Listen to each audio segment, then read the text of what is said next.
Hello friends, जय Jagannath.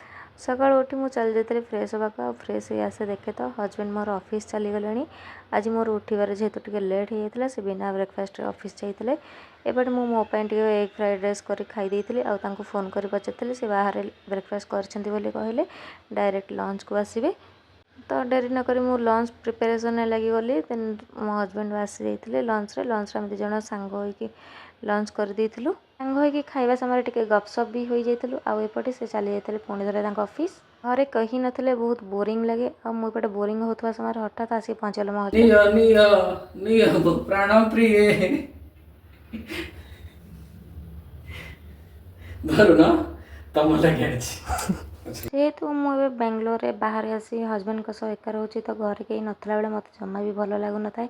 Husband आसला पर मत खुशी पूरा अलग लेवल रही जाए। मु अपेक्षा करके थाए से केते आसबे सी आसला पर आम दुई जन सांग होइकी डिनर प्रिपरेशन लगी जाइए। एमती गपसप भितर आमर डिनर आज बहुत लेट्रे भी सरी आउे आम सफ्ट ड्रिंक पीलु। गोटे झील सब चाहे गोटे भल फैमिली मिलू, खास कर भल हजबैंड मिलू।